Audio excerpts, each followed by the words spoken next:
y nos expongamos juntos a la porción de las Escrituras que está comprendido allí en el libro de los Hechos, capítulo 11, versos 19 al 30. Hechos, capítulo 11, versos 19 al 30. Y vamos a exponernos a esta porción de las Escrituras bajo el título La primera iglesia gentil. Vamos a predicar de esta porción de las Escrituras bajo el título La primera iglesia gentil. Y dice así las Escrituras. Siga conmigo la lectura, por favor. Ahora bien, los que habían sido esparcidos a causa de la persecución que hubo con motivo de Esteban, pasaron hasta Fenicia, Chipre y Antioquía, no hablando a nadie la palabra, sino solo a los judíos. Pero había entre ellos unos varones de Chipre y de Cirene, los cuales cuando entraron en Antioquía, hablaron también a los griegos, anunciando el evangelio del Señor Jesús. Y la mano del Señor estaba con ellos, y gran número creyó y se convirtió al Señor. Llegó la noticia de estas cosas a oídos de la iglesia que estaba en Jerusalén, y enviaron a Bernabé que fuese hasta Antioquía. Cuando llegó y vio la gracia de Dios, se regocijó y exhortó a todos a que con propósito de corazón permaneciesen fieles al Señor, porque era varón bueno y lleno del Espíritu Santo y de fe, y una gran multitud fue agregada al Señor. Después fue Bernabé a Tarso para buscar a Saulo, y hallándole le trajo a Antioquía. Y se congregaron allí todo un año con la iglesia, y enseñaron a mucha gente, y a los discípulos se les llamó cristianos por primera vez en Antioquía. En aquellos días unos profetas descendieron de Jerusalén a Antioquía, y levantándose uno de ellos, llamado Agabo, daba a entender por el Espíritu que vendría una gran hambre en toda la tierra habitada, la cual sucedió en tiempo de Claudio. Entonces los discípulos, cada uno conforme a lo que tenía, determinaron enviar socorro a los hermanos que habitaban en Judea, lo cual en efecto hicieron, enviándolo a los ancianos por mano de Bernabé y de Saulo. Oramos una vez más. Por favor, incline su rostro. Padre, delante de ti estamos y de tu palabra. Y sabemos, Señor, que solo por el auxilio de tu Espíritu, por la obra de tu Espíritu, ella es muy preciada para nosotros.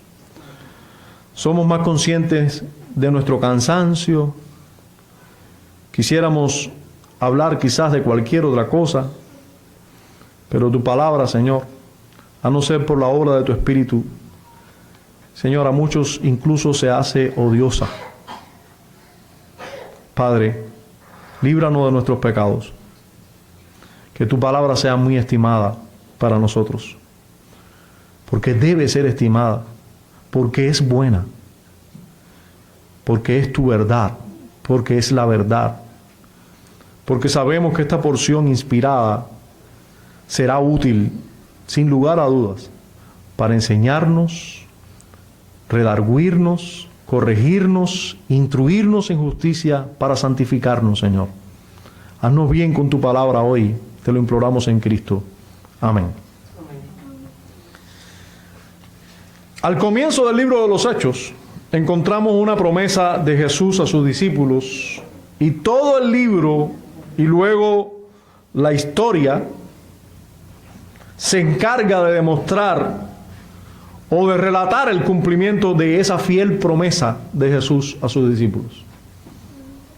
La promesa es: y recibiréis poder cuando haya venido sobre vosotros el Espíritu Santo, y me seréis testigos en Jerusalén, en toda Judea, en Samaria y hasta lo último de la tierra. Me seréis testigos. Ustedes van a serme testigos en toda la tierra, Eso yo se los prometo. Nosotros somos una muestra, nosotros como iglesia, somos una muestra de que esta promesa se está cumpliendo día a día. Día a día se está cumpliendo esa promesa que Jesús hizo en una ocasión. Así como muchos dudan de muchas promesas de Dios que están predichas en su palabra, de seguro no faltaron los que dudaron de esta promesa cuando el Señor la hizo, cuando el Señor la pronunció. Seguro muchos dudaron. Estos hombres van a ser testigos de la resurrección de Jesús. Van a predicar hasta el punto de morirse por causa de Cristo en toda la tierra. ¿Cómo el Señor se las iba a arreglar? Supongo yo que muchos pensaron, para que esta promesa se cumpliera si los discípulos vez tras vez le desobedecieron y huyeron, incluso negándole, huyeron de su lado cuando más Él los necesitó. ¿Cómo hará Dios que estos hombres temerosos testifiquen de Él hasta lo último de la tierra si eran judíos? Y los judíos le tenían asco a todos los que no eran judíos, que son los que la Biblia le llama gentiles. Tú y yo somos gentiles. Todos los no judíos son gentiles. Los judíos vivían en un microcosmos. Ellos eran el pueblo de Dios y todo el resto del mundo estaba en contra de Dios. Eran paganos, eran hombres idólatras, eran hombres aborrecibles por Dios. Ellos le tenían asco a los judíos por sus prácticas, etc. ¿Cómo Dios iba a lograr eso con hombres judíos? Bien, el relato histórico e inspirado que tenemos delante da seguimiento al cumplimiento de esa promesa del Señor y nos señala un paso de avance importantísimo en ese cumplimiento. Nos señala, nos muestra y nos encontramos con el surgimiento de la primera iglesia gentil, la primera iglesia de no judíos. Ya no una familia como Cornelio, ahora una iglesia de familias enteras, una iglesia gentil. Ante esta verdad vamos a mirar cómo Dios hizo esto. ¿A quién usó para dicha importante y medular tarea de que se fuera plantada la primera iglesia gentil? ¿Cómo se relacionó esta iglesia gentil o no judía con la iglesia judía? ¿Cómo la iglesia judía recibió a esta primera iglesia gentil? ¿Cómo asumió la iglesia existente el comienzo o la plantación de otra iglesia y esta no judía? ¿Y qué aprenderemos en todo este proceso? Bien, hermanos, yo les invito a ir conmigo a la historia relatada y contestar estas preguntas y muchas otras que pueden surgir. Vamos a ver primero la historia del surgimiento de esta primera iglesia gentil. Luego vamos a ver cómo la iglesia judía ayuda a esta primera iglesia gentil y cómo la iglesia gentil ayuda a la iglesia judía después.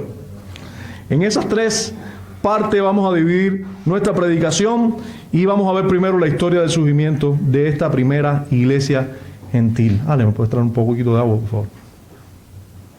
Entonces, versos del 19 al 21 nos relata brevemente Lucas la historia. Fíjense, dice así: ahora bien, los que habían sido esparcidos a causa de la persecución que hubo con motivo de Esteban, pasaron hasta Fenicia, Chipre y Antioquía, no hablando a nadie la palabra, sino solo a los judíos.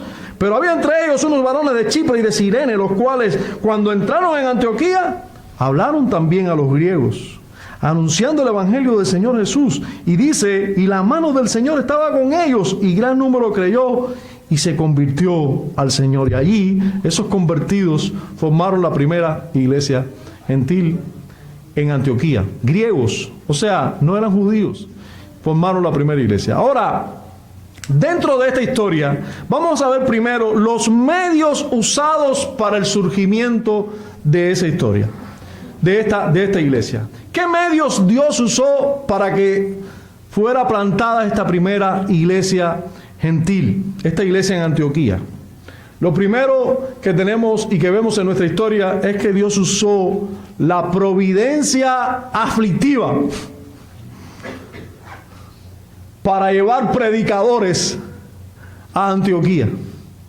Dice Lucas, ahora bien, los que habían sido esparcidos a causa de la persecución. Los que habían sido esparcidos a causa de la persecución que hubo en tiempo por motivo de Esteban, fueron los que pasaron a Fenicia, a Chipre y a Antioquía. Hermanos, recuerden, vean los mapas para que usted se ubique cómo fue el recorrido de estos hombres, cuánto caminaron, cuánto anduvieron y la cercanía que tienen con Jerusalén, etcétera. Nos vamos a identificar más con la historia cuando usemos los mapas. Ahora, note usted que Dios usó para llevar predicadores hasta Antioquía. Dios usó persecución. Dios usó persecución. Hermanos, el mismo Dios de José. ¿Usted recuerda que José fue llevado a Egipto? ¿Cómo José paró en Egipto? José paró en Egipto porque fue vendido por sus hermanos a ciertos mercaderes de esclavos. Pero luego, ¿cómo José llegó al trono prácticamente de Egipto? Siendo acusado, pasó por la prisión, allí conoció a ciertos hombres, pero cuánta angustia, cuántas cosas malas pasaron para que este hombre llegara a ser el segundo del reino en Egipto. Y después, cuánta liberación trajo José en ese lugar, porque estaba en ese lugar.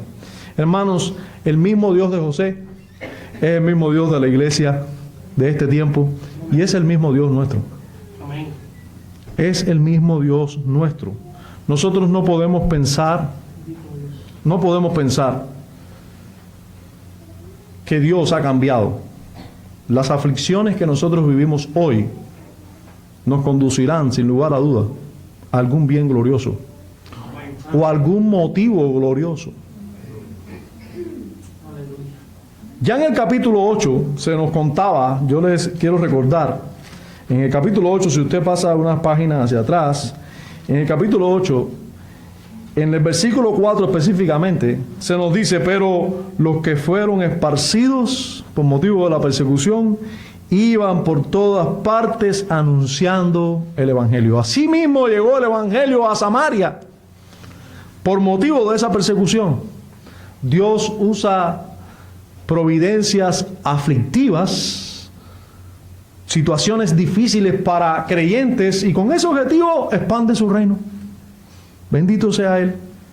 Hermano, como Dios ha usado muchos males en la historia, para traer bienes incalculables.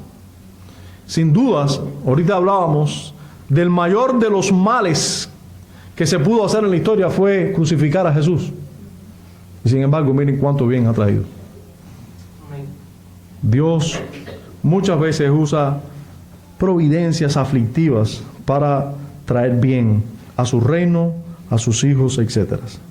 Ahora, vamos a ver también que Dios usó no solo una providencia aflictiva, Él usó a hombres, Él usó a predicadores u hombres convertidos al cristianismo que estaban huyendo de la persecución, y esos fueron los medios, los predicadores que Dios usó para llevar el Evangelio hasta Antioquía. Fíjense, dice la Escritura que la mayoría de ellos solo le predicaba a los judíos, pero dice que había entre ellos unos varones de Chipre y de Cirene.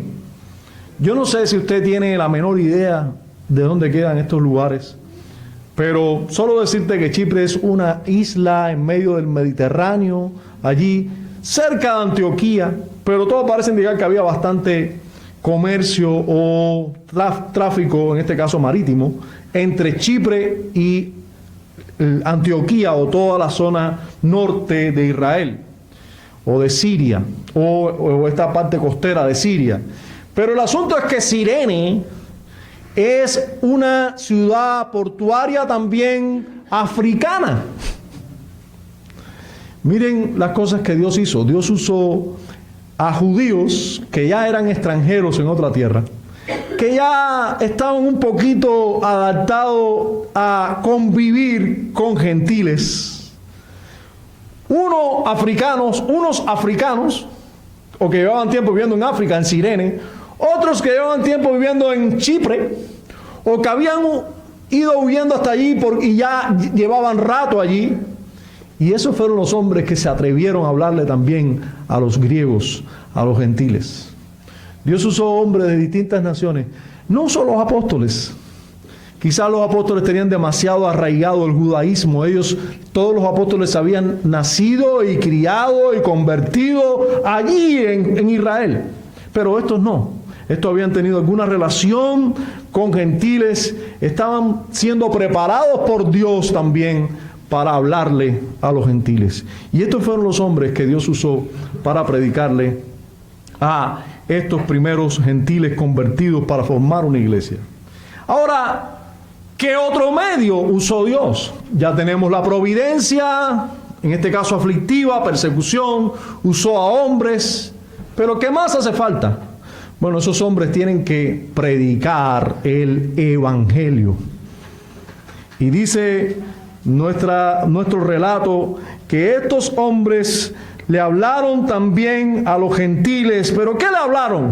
A los griegos, ¿qué le hablaron? Verso 20 al final, anunciando el evangelio del Señor Jesús.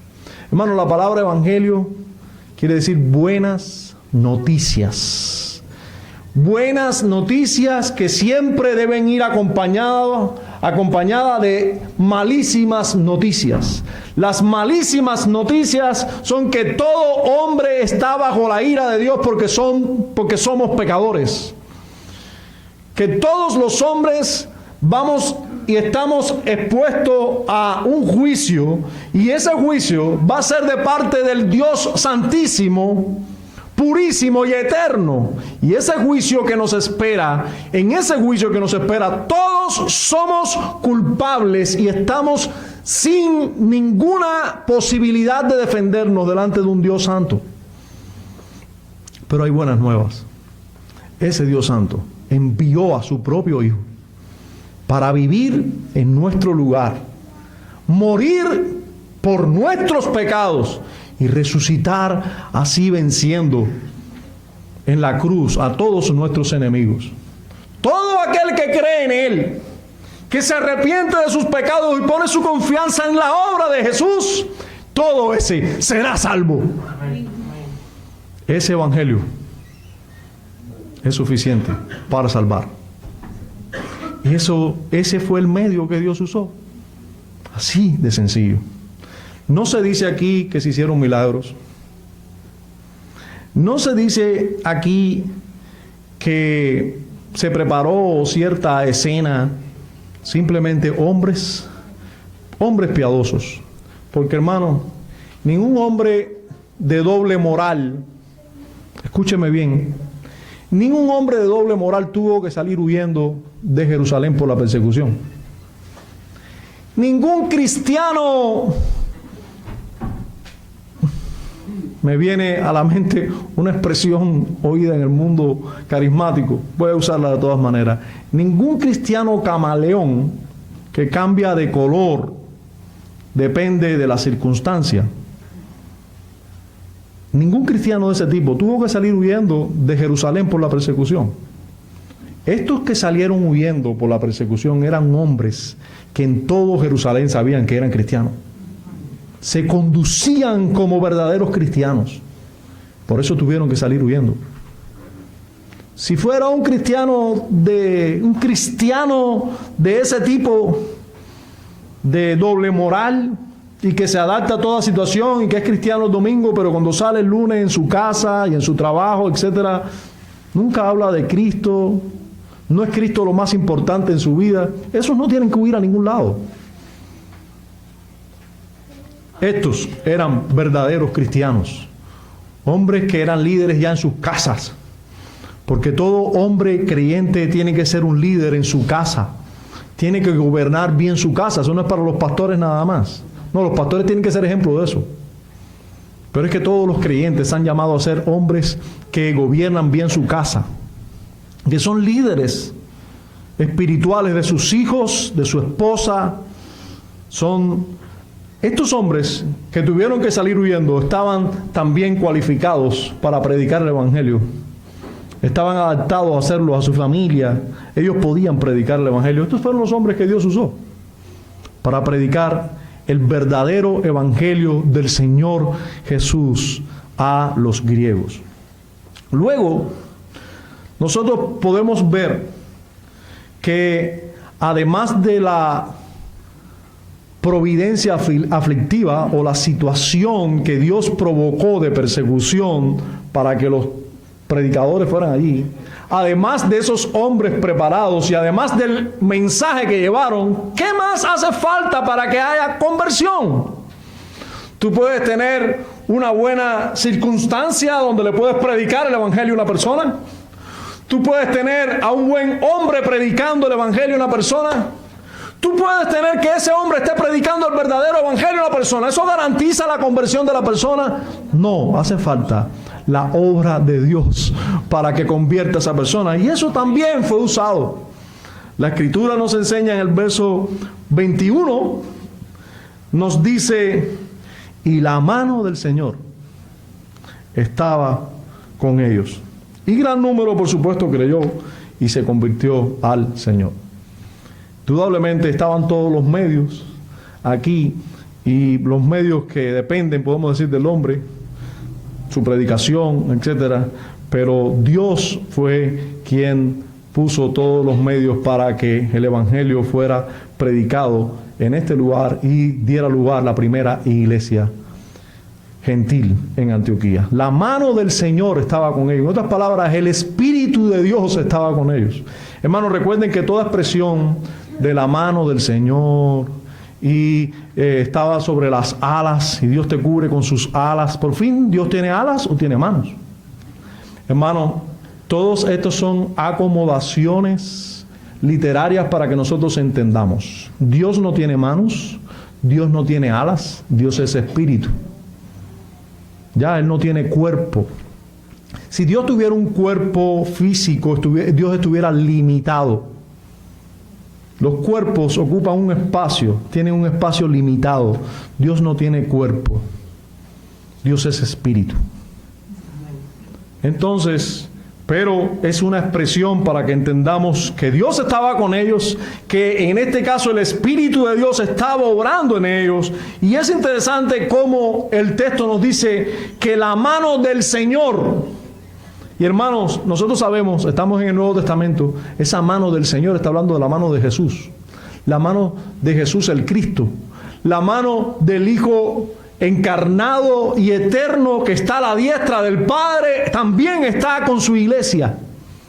La mano del Señor, el cual es Dios, el cual gobierna todo y domina todo. La mano del Señor estaba con ellos.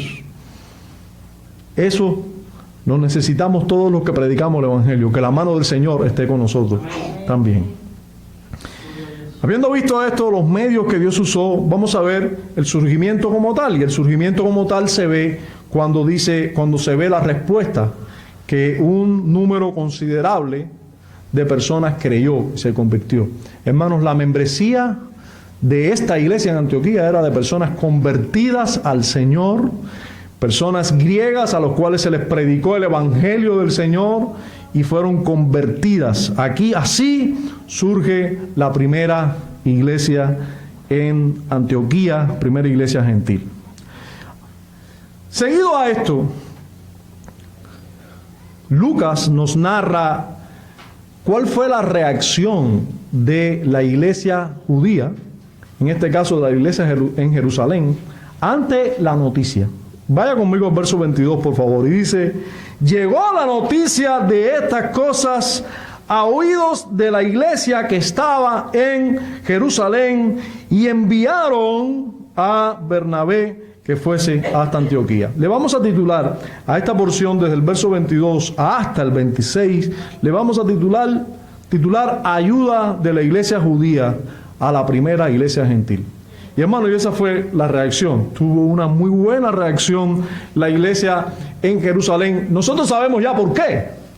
Porque, como bien nos expusimos la semana pasada, yo primero que ustedes, yo antes del domingo, ustedes el domingo, a las porciones del verso 1 al verso 18, como la iglesia inicialmente tuvo dudas. ¿Qué pasó en casa de Cornelio? A ver, Pedro, ¿qué pasó en casa de Cornelio? Y Pedro tuvo que hacer toda una defensa de lo que sucedió allí en casa de Cornelio. Pues ya ahora la iglesia estaba un poco preparada para recibir la noticia de que habían otros convertidos, otros gentiles convertidos. Y aquí encontramos que ahora la reacción se puede esperar, porque llega la noticia a Jerusalén e inmediatamente, ¿qué hacen? Envían a Bernabé. Envían a Bernabé. Fíjense, el texto nos dice, llegó la noticia de estas cosas a oídos de la iglesia que estaba en Jerusalén y enviaron a Bernabé que fuese hasta Antioquía. Ahora, hermano, ya ahora no hay una incrédula una incrédula aceptación de esto. Ya ahora están seguros. Si Dios hizo esto con los gentiles en casa de Cornelio, Dios puede seguir haciendo. Parece que esto es el cumplimiento de la promesa de Jesús. Jesús nos prometió que íbamos a ser testigos hasta lo último de la tierra. Y enviaron a Bernabé. Quizás uno dice, ¿por qué enviaron a Bernabé y no a Pedro? ¿Por qué a Bernabé y no a Natanael? ¿O a Mateo? ¿O a otro apóstol? ¿Por qué a Bernabé? Bien, yo les invito a que rápido repasemos quién era Bernabé. Vamos a mirar a quién enviaron.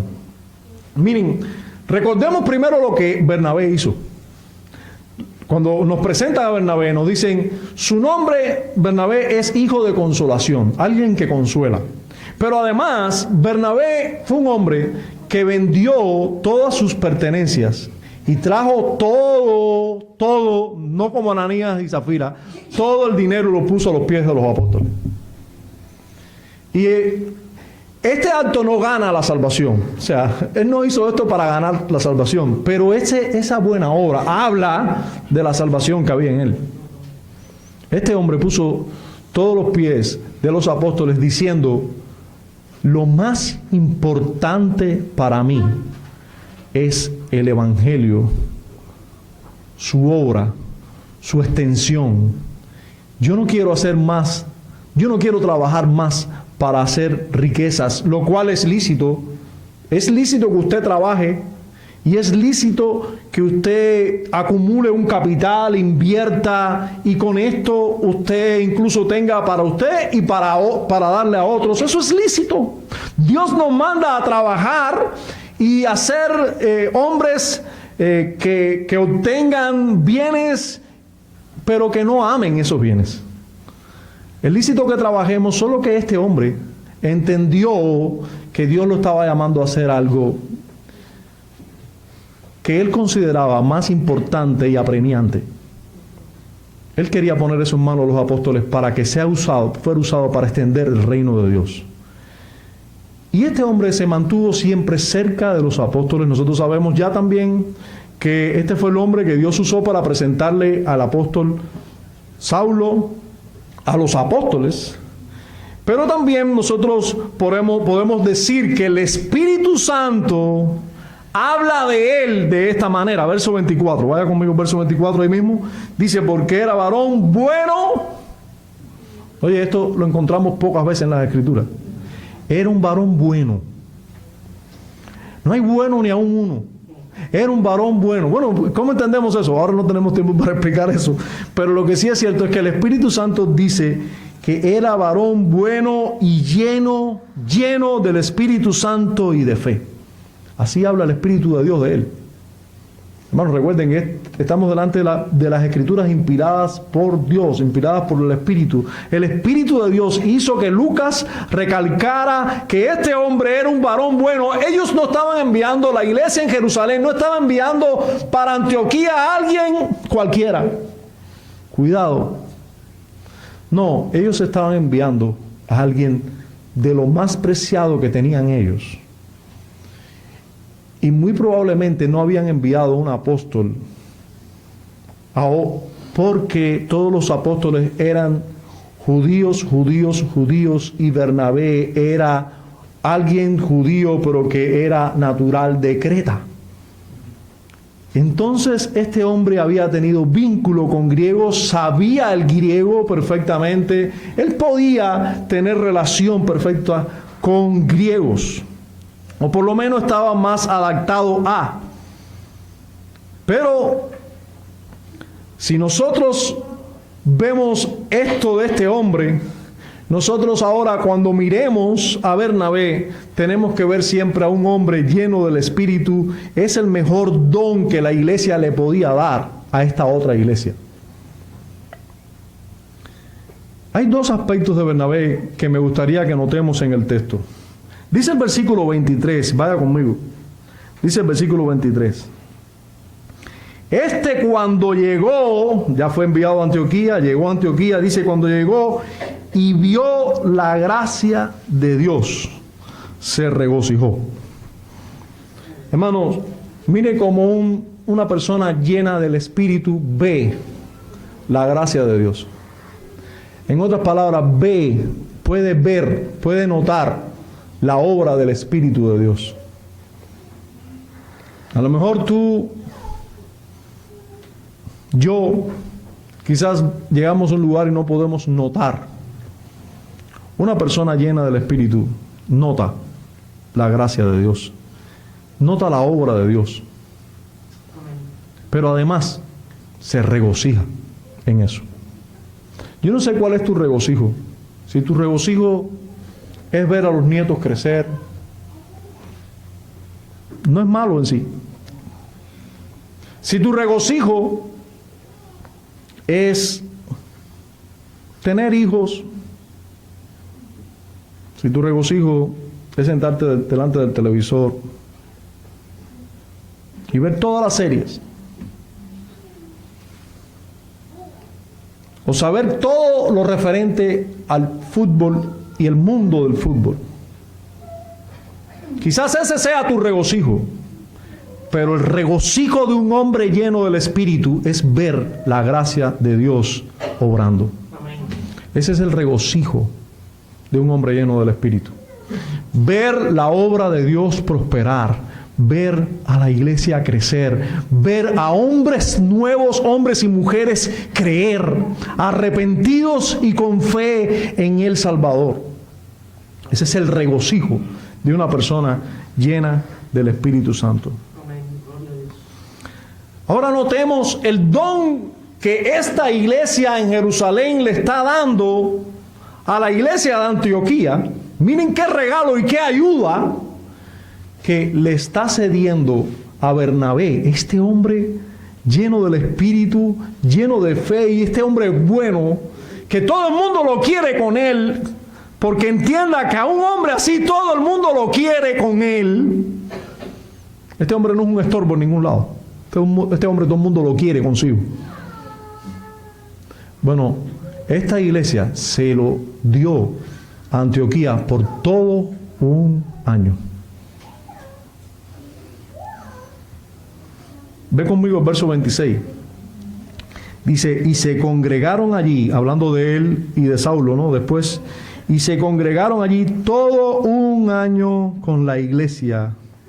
Hermanos, la iglesia en Jerusalén dio a Bernabé por todo un año a Antioquía.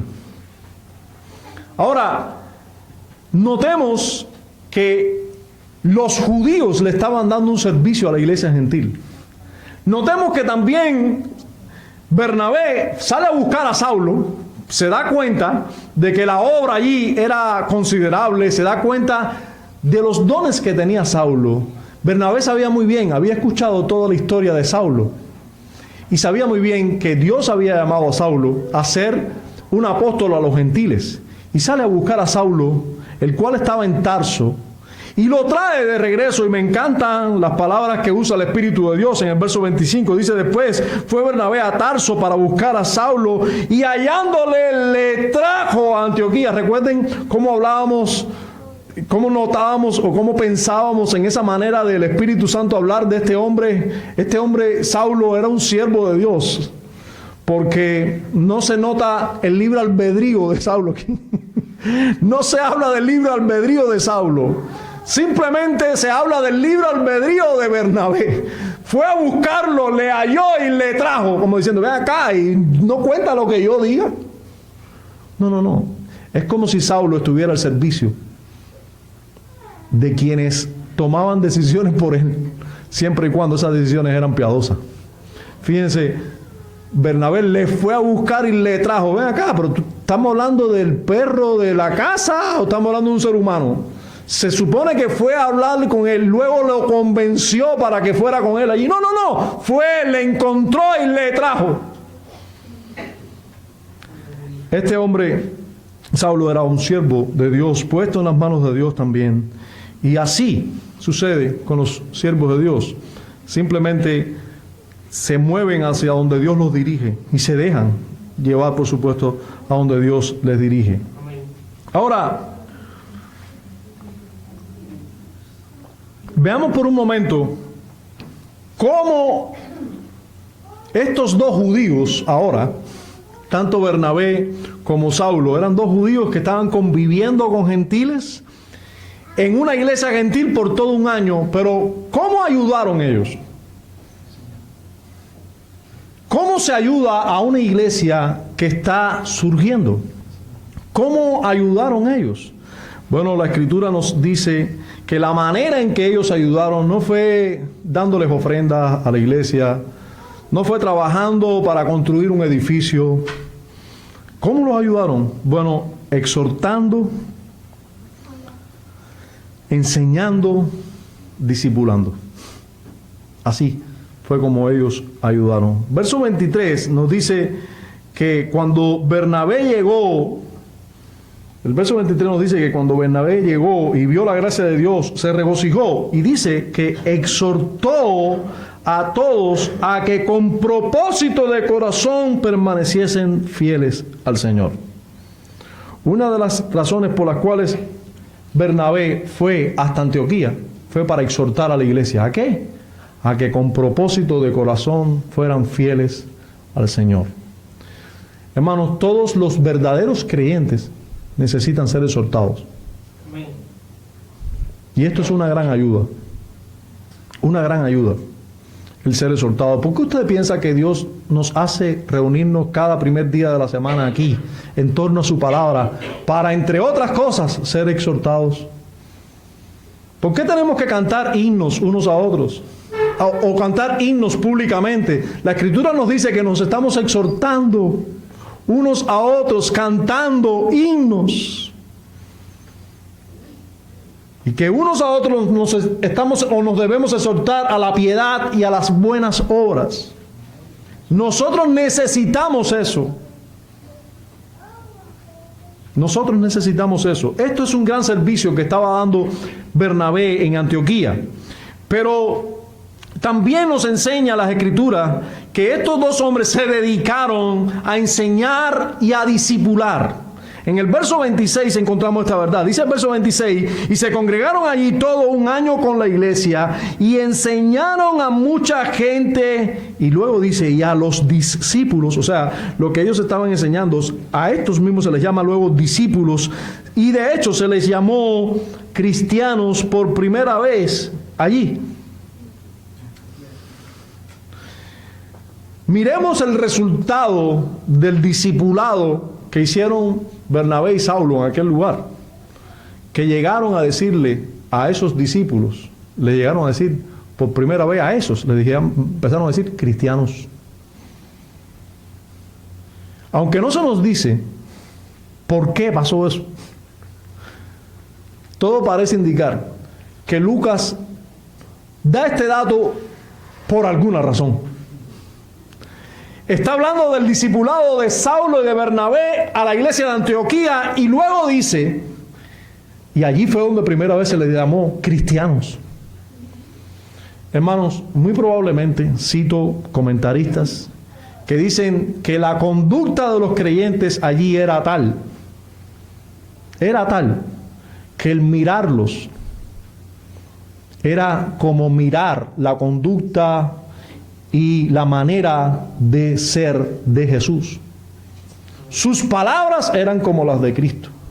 Sus conductas eran como los de Cristo. Lo que hablaban todo era de Cristo. Entonces se les llamó allí por primera vez cristianos. Muy probablemente de manera despectiva se les llamó cristianos. Ustedes son, todo es Cristo, ustedes son cristianos. Y se conducen y hablan y todo es Cristo. Bien, la enseñanza y el discipulado de Saulo y de Bernabé fue tal en aquella iglesia que se les llamó por primera vez a los discípulos de allí, se les llamó cristianos. Esto es una gran ayuda. La enseñanza en una iglesia es de gran bendición para una iglesia.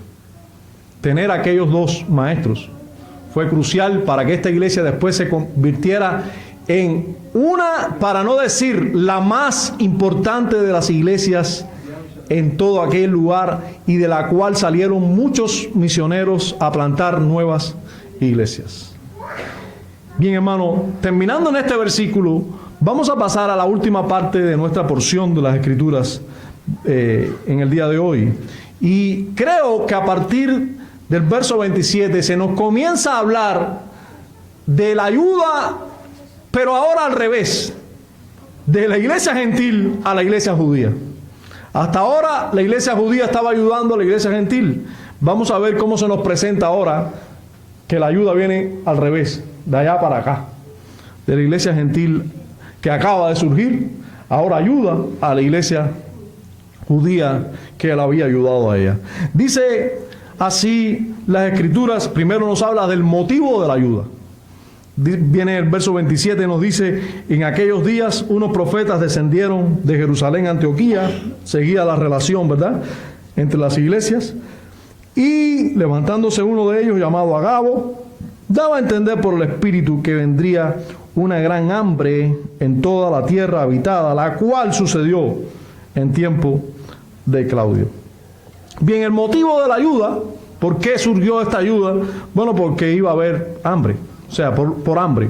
Hambre que fue profetizada por Agabo. Por cierto, esto era un profeta en el Nuevo Testamento que profetizó correctamente.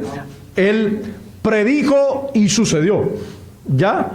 Y luego este mismo profeta es presentado más adelante en relación al apóstol Pablo. Pero esta hambre dice que ocurrió en tiempos de Claudio. Fue profetizada y luego ocurrió.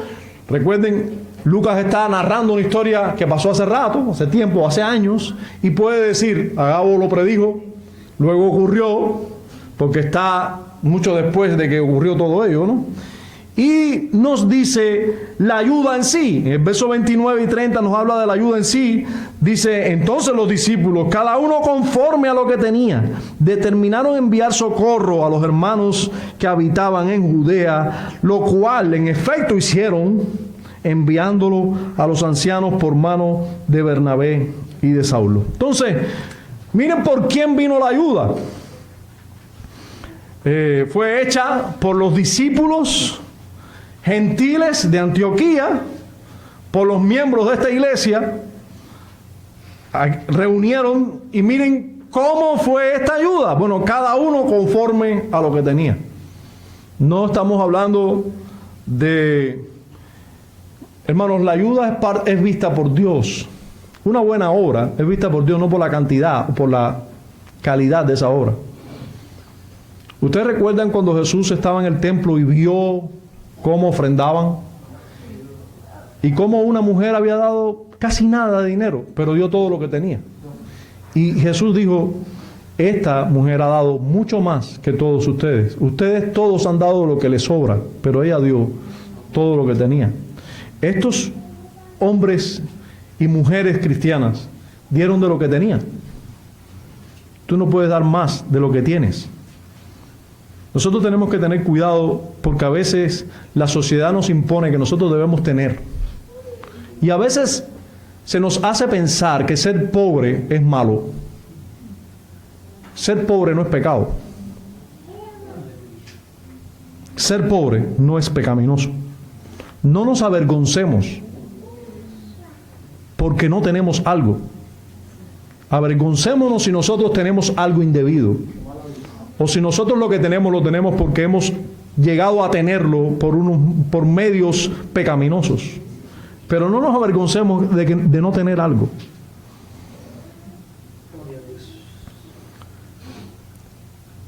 Estos creyentes judíos, gentiles, dieron conforme a lo que tenían.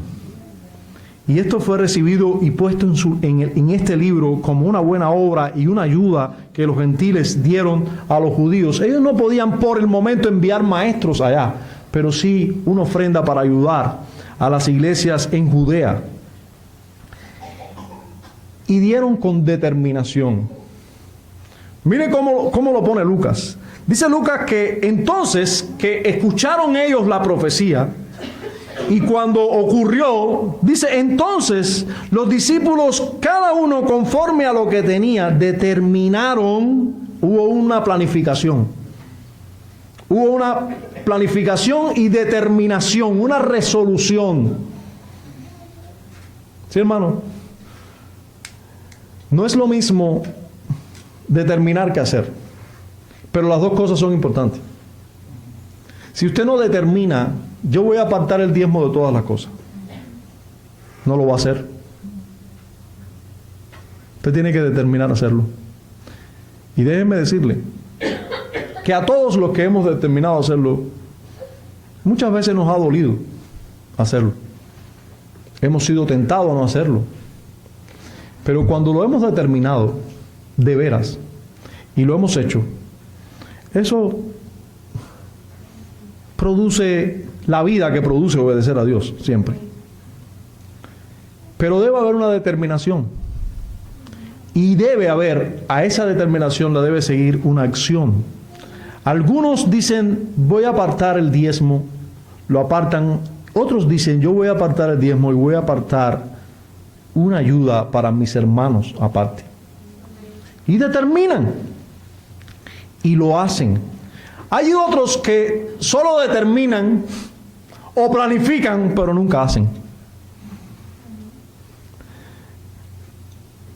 En la historia, Lucas nos habla de determinación y miren cómo nos dice sobre el hecho. Dice, determinaron enviar socorro a los hermanos que habitaban en Judea, dice, lo cual en efecto hicieron. Quedarse en determinación, eso es nadar y morir en la orilla. Ellos determinaron, pero en efecto hicieron. Pero ¿para quién fue esta ayuda? Para los hermanos que habitaban en Judea. Hermano, yo quisiera que usted fuera conmigo al verso 1 de este capítulo. Porque es muy interesante cómo comienza este capítulo y cómo termina. Cómo comienza y cómo termina. El verso 1 dice, oyeron los apóstoles, ¿y quiénes? Y los hermanos que estaban en Judea. ¿Y qué fue lo que oyeron? La noticia de Cornelio. ¿Y qué hicieron? Empezaron a dudar de los gentiles. ¿Verdad? Pero ¿qué pasa? ¿Cómo termina la historia? La historia termina en el último verso de este capítulo diciendo que los gentiles, de los cuales se había dudado de su conversión, ayudando a los hermanos que estaban en Judea. El capítulo empieza con los hermanos que habitaban en Judea dudando de los gentiles y concluye diciendo que los gentiles estaban ayudando a los hermanos que habitaban en Judea. Bendito sea Dios. Bendito sea Dios por su obra, por lo que Él hace, por los cambios que Él obra en el ser humano. Él puede hacer esto. Yo creo, cuando estaba con Juan Carlos poniéndome de acuerdo sobre la predicación del domingo pasado, yo le decía, debe predicarse el capítulo completo porque tiene un mismo sentir. Y él me decía, sí, estoy de acuerdo contigo, pero no puedo predicar el capítulo completo porque entonces voy a estar 1 hora y media igual que tú.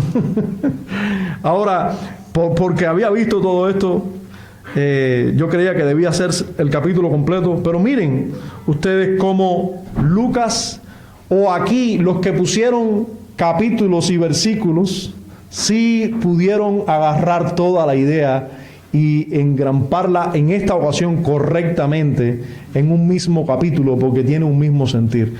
La historia de Lucas comienza con los judíos dudando de la conversión de los gentiles, los hermanos que habitan en Judea, y luego termina, y esta ayuda de los gentiles para los hermanos que habitan en Judea. Ahora, hermanos, la ejecución de la ayuda es como termina nuestra historia en el verso 30, dice, lo cual en efecto hicieron enviándolo a los ancianos, la primera vez que se menciona ancianos hablando de los líderes en Jerusalén, por mano de Bernabé y de Saulo. No solo determinaron, hicieron. Hermano, esta historia comienza con incredulidad de cristianos judíos, termina hacia los gentiles, termina con gentiles sirviendo a los cristianos que habitaban en Judea. Terminamos este recorrido histórico reflexionando en varias verdades demostradas por Dios en dicho relato. Primero, miremos a la presentación que se nos hace del surgimiento de la primera iglesia gentil y notemos, Dios reina sobre cielo y tierra. Dios reina. Él lo demuestra de muchas maneras. Todo lo que sucede, sea bueno o malo, según nuestro criterio, bueno o malo, se usará para la extensión de su reino, para bien de su iglesia, para gloria de Dios. Todo. Notemos también que Dios puede prosperar la predicación del verdadero evangelio, incluso en hombres piadosos, pero que no estén ordenados o comisionados por una iglesia. No estando entonces limitada la predicación de las Escrituras, no está limitada exclusivamente a los pastores. Todo hombre que esté cualificado por Dios, todo hombre que esté ordenadamente cualificado por Dios, Dios puede prosperar el evangelio por ellos.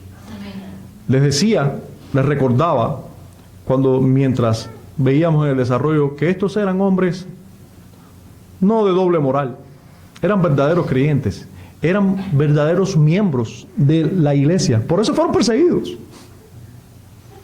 Eran hombres piadosos de verdad. Pero a estos hombres Dios los usó para predicar el evangelio en otros lugares y fundar iglesias. Ahora, en segundo lugar, notemos la relación estrecha y ayuda entre iglesias que existían en los comienzos del cristianismo. Y aprendamos, hermanos, aprendamos que es pecaminoso encerrarnos en nuestra iglesia y no velar por el bienestar y el avance del reino en otros lugares, e incluso en otras culturas. Porque aquí estamos hablando de otra nación incluso, aunque eran naciones que tenían fronteras terrestres, pero era en otra nación el asunto, y la ayuda se envió hasta allá. Es pecaminoso encerrarnos en la burbuja de esta iglesia y no pensar en el avance del reino en otros lugares, en otras iglesias. Eso es parte del cuerpo de Cristo también. Nosotros debemos interesarnos, nos debe importar. Miremos cómo debemos y podemos ayudar a otras iglesias y así, por supuesto, al avance del reino de nuestro Señor y Salvador. Miren, podemos ayudar con dinero o donaciones, pero también podemos ayudar con los dones que el Señor nos dé a nosotros, sea con predicadores, con maestros, así podemos ayudar también. Nosotros, al menos estas dos maneras son vistas claramente en esta historia, esas dos maneras de ayudar. Una tercera enseñanza que encierra esta historia y que el Espíritu de Dios quiere hacernos saber es en relación con nuestra práctica eclesiástica constante. Miremos a la dedicación de Pablo y Bernabé por todo un año en Antioquía y los dividendos que su dedicación a la enseñanza y al discipulado consiguieron. Todo un año enseñando y discipulando, enseñando y discipulando. Hermanos, no debemos subvalorar nunca los resultados que provocarán la instrucción doctrinal constante en una iglesia. Cualquiera de nosotros pudiera juzgar, ven acá, y cada domingo nosotros tenemos que empezar a enseñar aquí la confesión de fe y doctrina. Eso es lo que tenemos, eso es lo que tiene que hacer un cristiano, una iglesia. Tanta enseñanza tiene que haber en una iglesia, y luego la predicación es enseñar y enseñar. Eso es lo que tenemos que hacer. Hermanos, no subvaloremos nunca la enseñanza bíblica correcta, porque eso va a traer resultados, a la postre va a dar con una iglesia donde hay abundancia de enseñanza bíblica, puede convertirse en una iglesia de mucha utilidad para el avance del reino de Dios, como lo fue la iglesia en Antioquía.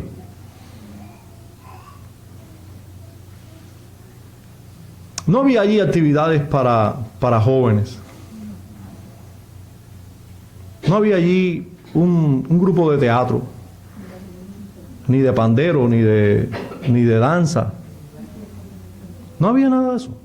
Enseñanza, discipulado, exhortación. Esto se convirtió en la iglesia más misionera del primer siglo. Después del sitio de Jerusalén, y por supuesto que la iglesia en Jerusalén se deshizo por ese sitio, la iglesia de Antioquía fue la iglesia más importante del cristianismo en el Oriente. En cuarto lugar, debo llamar la atención de todos los verdaderos creyentes en este lugar a una frase dicha por Bernabé a los creyentes en Antioquía. Es esa frase con la que los animó o exhortó. Él exhortó a todos, dice el texto, a que con propósito de corazón permaneciesen fieles al Señor. Así exhortó Bernabé. Con propósito, les exhorto a que con propósito de corazón permanezcan fieles al Señor. Estas fueron las palabras de exhortación de Bernabé a la iglesia, a los cristianos en Antioquía. Hermanos, aunque nuestra fidelidad y perseverancia en primera instancia, debemos atribuirla a la obra del Espíritu en nosotros, no debemos ignorar nuestra responsabilidad en esta empresa. El Espíritu Santo es quien nos esfuerza, ¿verdad? Nosotros somos responsables de esforzarnos. Las Escrituras son claras en este balance.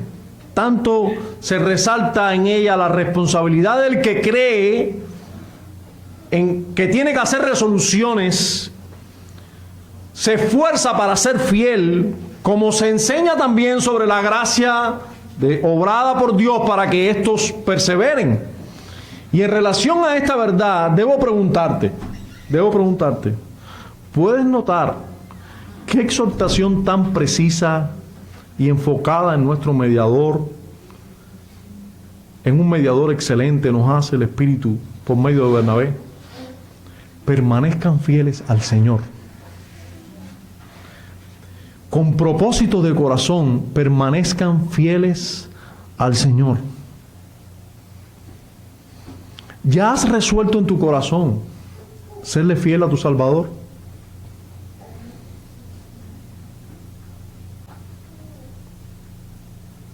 Eso es lo que nos está diciendo.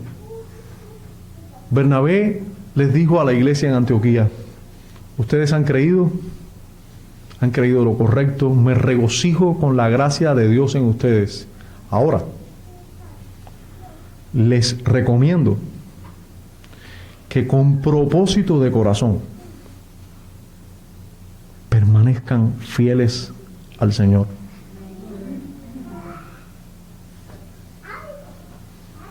No, Bernabé, estás equivocado. Nosotros nos ponemos en las manos del Señor y el Señor es quien nos va a esforzar.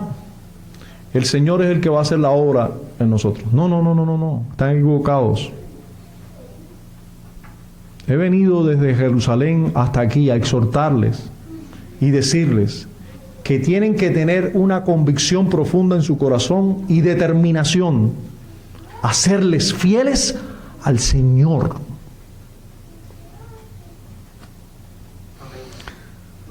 Seguro has hecho alguna promesa o juramento a Dios en algún momento.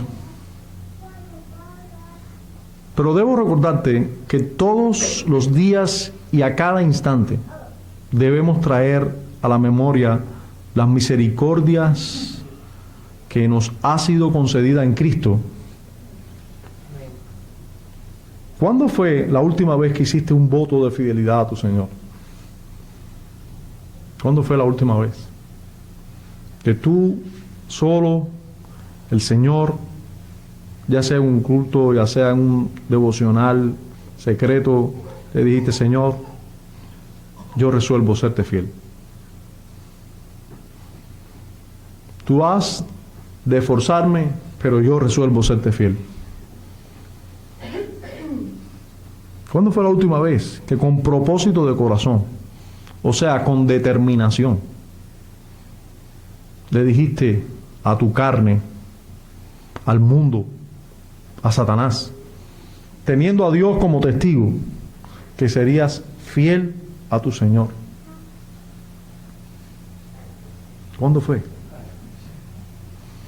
¿Puedes mirar conmigo a aquel que he señalado aquí como a quien debemos ser fiel? ¿Puedes notar conmigo que Bernabé, lleno del Espíritu, como nos dice Lucas que estaba, nos exhorta a ser fieles a nuestro fiel, poderoso, sufrido, completo, humano, divino y perfecto mediador? Esa es la que tenemos que serle fiel. Es delante de Él que andamos todos los días.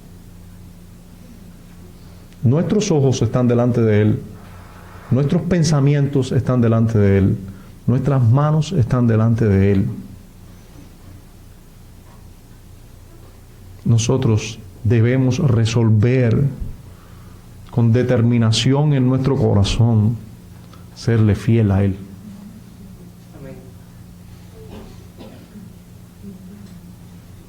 Así exhortó Bernabé a la iglesia, a los cristianos, hermanos, a los verdaderos cristianos. Les dijo: tienen que determinar en sus corazones serles fiel a su Señor. Él es quien les juzgará. Él es el Señor de todo. Ustedes ya lo han reconocido como tal. Tienen que reconocer en su corazón y determinar: te seré fiel, Señor. No hablaré más lo que no debo hablar. No pensaré más lo que no debo pensar. No daré mis ojos a donde tú no quieres que yo mire. No daré mi vida a donde tú no quieres que yo ande. Yo resuelvo ser fiel a ti. Tenemos que hacerlo.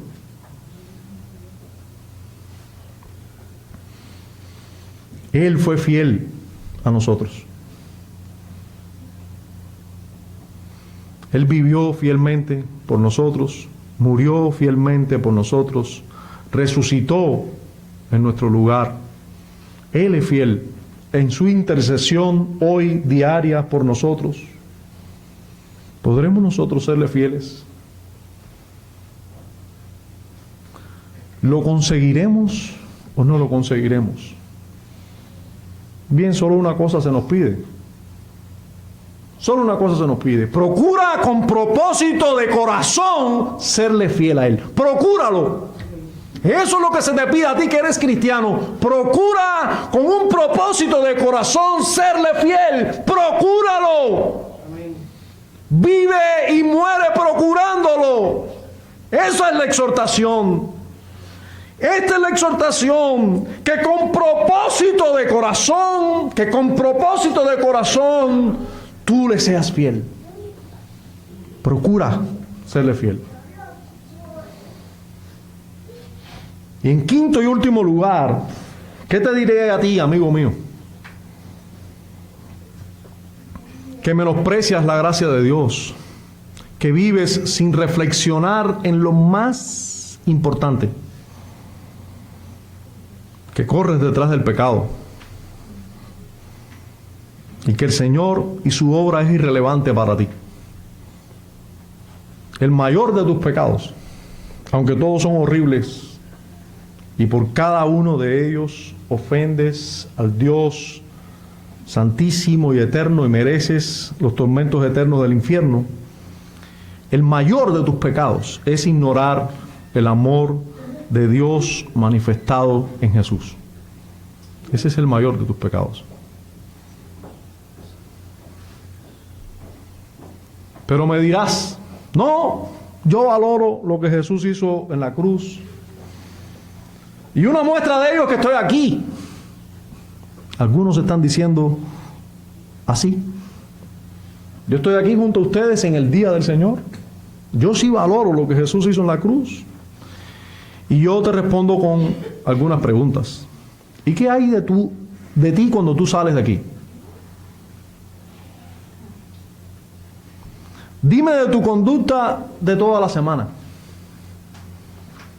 ¿Qué tal tus palabras durante la semana? ¿Qué tal tus pensamientos? ¿Qué tal tu corazón y lo que amas? ¿Tienes tú a Jesús como lo más importante que ha ocurrido en la historia? ¿Es Él el centro de tu vida? ¿Es Él tu Señor? ¿El que te domina y a quien tú te sometes durante toda la semana?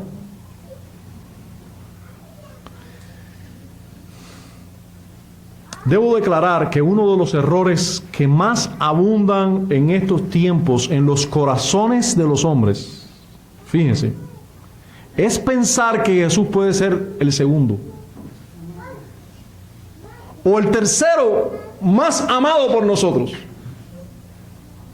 Algunos piensan, yo sí creo en Jesús, yo sí amo a Jesús, yo sí amo su obra, solo que Él es el segundo o el tercero en mi vida. Pensar que puedo creer en Él y decir que soy cristiano y pertenecer a una iglesia y creer que Dios me dará la vida eterna y a la vez que Jesús sea alguien importante para mí, pero no el más importante. Déjame recordarte, si tú piensas así, algunas verdades explícitas de la palabra. La palabra dice, no tendrás dioses ajenos delante de mí. ¿Qué quiere decir eso? Bueno, si hay un Dios, si Dios existe, si hay un Dios, es Dios. Si es Dios, Él nos hizo y nos sostiene y nos cuida y todo viene de Él. Si hay un Dios, eso tiene que ser lo más importante para mí. Razonamiento de una persona natural. No tienes que ser regenerado para eso. Si Dios es Dios, Él debe ser lo primero. Bueno, Dios dice, no tendrás otros dioses delante de mí. No tendrás dioses ajenos, otros, delante de mí. Por cierto, es delante de Él. Me puedes engañar a mí, puedes engañar a muchos otros, pero a Él lo engañarás. O Él es Dios, lo más importante para ti. No lo pongas en segundo o tercero. No es un lugar para Dios. Amarás al Señor tu Dios. Mira a ver si te suena esto de la Biblia. Amarás al Señor tu Dios con todo tu corazón, con todas tus fuerzas, con toda tu mente y, segundo lugar, a tu prójimo como a ti mismo. Ahí están los hijos, los nietos, toda la familia, todos. Pero primero, amarás al Señor tu Dios. Primero, ama a tu Dios con todo tu corazón. Examen sencillo para saber si soy cristiano o no. Sencillito. No creas que eres cristiano y que vas al cielo si Dios no es lo más importante en tu vida y Él es. Y si Él no es tu Señor, quien te manda, quien te ordena, si Él no es tu primer amor, no pienses que eres cristiano. O Jesús es lo primero, o es un ídolo más de toda la estantería.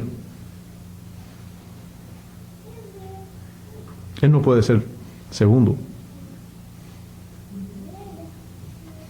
No le creas la mentira al diablo y a tu mente carnal, que puedes tener otros dioses y a Jesús al mismo tiempo.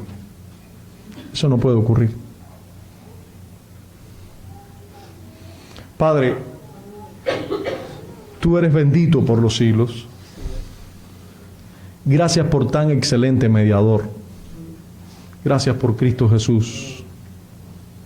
Gracias por nuestro Salvador, nuestro Señor. Gracias por su obra en lugar de nosotros. Gracias por la extensión de tu reino, por las buenas noticias que hay en él y que han llegado hasta lo último de la tierra y seguirán expandiéndose hasta lo último de la tierra porque tú lo has prometido. Antioquía es solo un primer paso al mundo gentil. Nosotros somos testigos en el siglo XXI de que tú has cumplido tus promesas. Gracias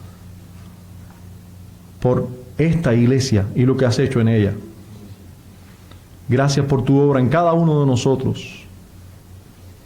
Gracias que hoy los gentiles no somos algo extraño, sino parte de tu iglesia, una sola, de un solo pueblo, ya sean gentiles o judíos. Bendito sea tu nombre por los siglos. Amén.